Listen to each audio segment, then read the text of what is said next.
You learned how to love in an environment that wasn't safe to love in. Maybe no one hit you. Maybe nothing dramatic happened. Maybe from the outside, your childhood looked functional enough. But somewhere along the way, the emotional connection you needed, the kind that says, I see you, I'm here, you are not too much. That connection was absent, or inconsistent, or conditional on your performance. And your nervous system learned to survive that absence. The problem is, it didn't stop surviving it. Even now, in relationships where someone is actually present, actually steady, actually trying, part of you is still operating from that old hunger, still scanning for threat, still bracing for withdrawal, still doing the things that made sense back then in a world that no longer exists. This is what emotional starvation does to the way you attach. And once you understand the mechanism, some of the most painful things you've done in relationships, the clinging, the coldness, the obsession, the running, will finally start to make a different kind of sense. Attachment isn't a personality trait you were born with. It's a survival strategy your nervous system built based on what it learned about closeness. If closeness was safe and consistent, you learned to trust it. If closeness was unpredictable, painful, or absent, your nervous system built a different kind of architecture, one designed not for intimacy, but for protection. Emotional starvation doesn't always mean neglect in the obvious sense. It can mean a parent who is physically present but emotionally unreachable, a home where feelings were ignored or mocked, love that was given in bursts and then withdrawn without explanation, praise that was conditional, silence that felt like punishment. When a child experiences that consistently, the brain doesn't conclude, my caregiver is struggling. It concludes, closeness is dangerous, I must adapt.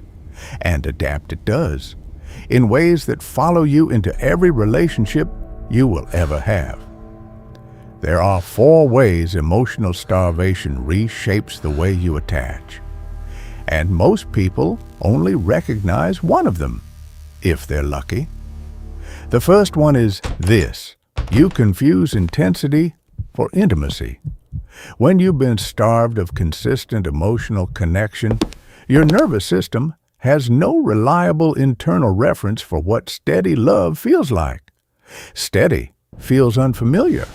Steady feels boring or suspicious or like the calm before something is taken away.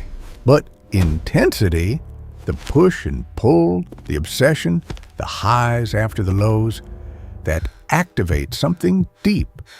It feels alive. It feels like proof that something real is happening.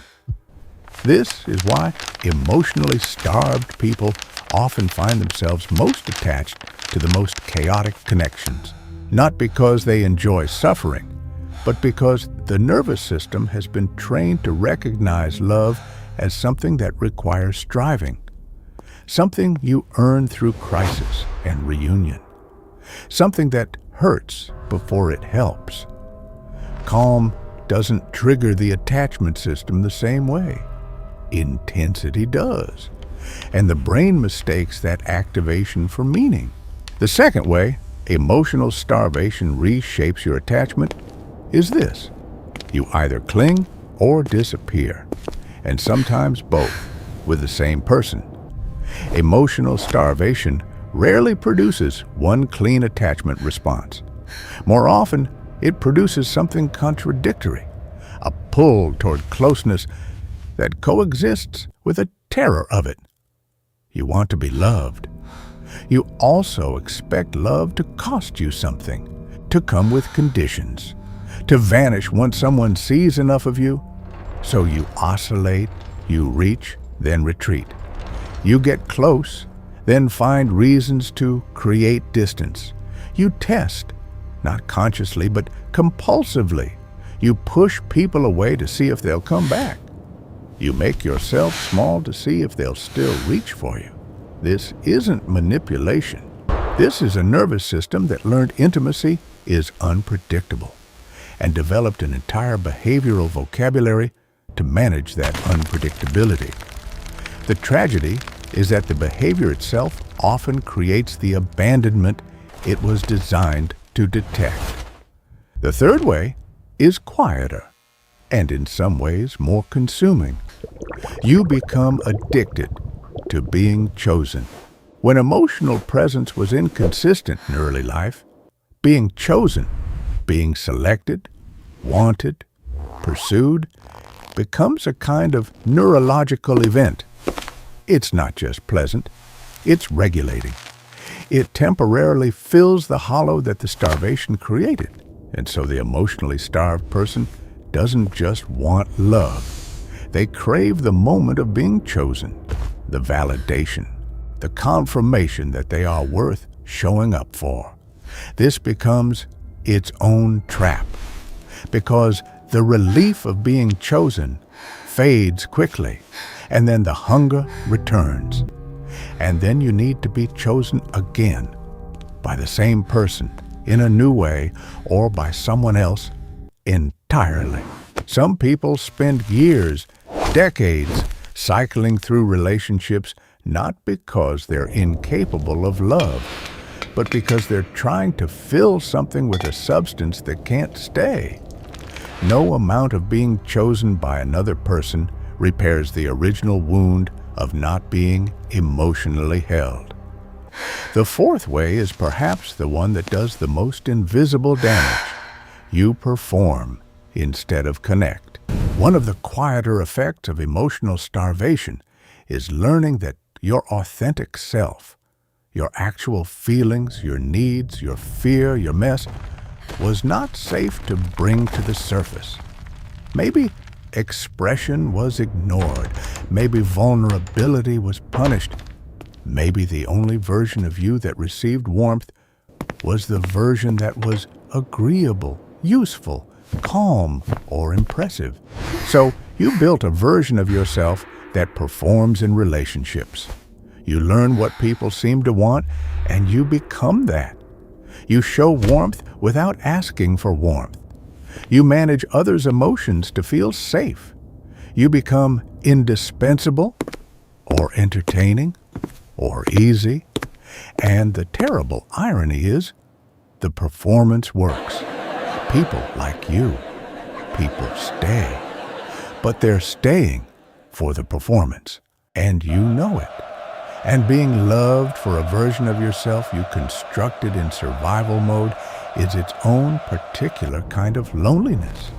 You are surrounded by people and still starving. Here is where it becomes more complicated.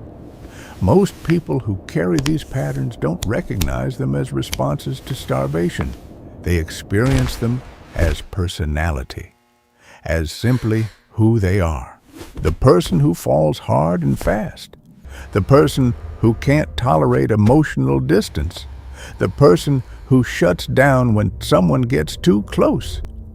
The person who can't stop performing, can't stop seeking validation, can't stop attaching to the wrong people. And because the pattern feels like identity, it doesn't feel like something to question. It feels like something to manage or be ashamed of. But shame doesn't dissolve a pattern. It reinforces it. Because shame, especially about your attachment, sends you back into hiding, back into performance, back into the original posture the starvation created. The danger of not understanding what emotional starvation does to attachment is that you keep experiencing the symptoms, the obsession, the clinging, the emotional volatility, the impossible hunger, without ever tracing them back to their origin. And without that, every relationship becomes another site of the same wound. The patterns that emotional starvation builds are not character flaws. They are logical responses to an illogical emotional environment. Your nervous system did what nervous systems do. It adapted. It built strategies to survive emotional scarcity. And those strategies worked in the context where they were built.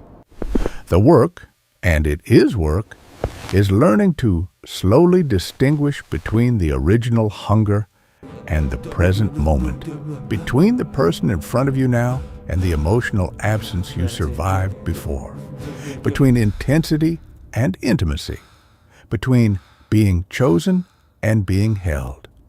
Some wounds do not vanish, but they can become visible. And visible wounds, at least, you can work with. You can learn to recognize when you're attaching to chaos because calm feels untrustworthy. You can notice when you're performing instead of connecting. You can begin slowly, imperfectly, to let someone be steady without immediately testing whether the steadiness will break. This is not a fast process, but it starts with understanding what actually happened and why your nervous system responded the way it did. Not weakness, not brokenness, adaptation. Which of these 4 patterns felt most familiar to you? The one that most people don't want to admit is often the one that's doing the most damage underneath. If this video gave language to something you've been feeling but couldn't name, drop it in the comments. And if you know someone whose attachment patterns have always confused you or hurt you, share this with them. Sometimes, understanding someone's wound is the first step toward not becoming another casualty of it.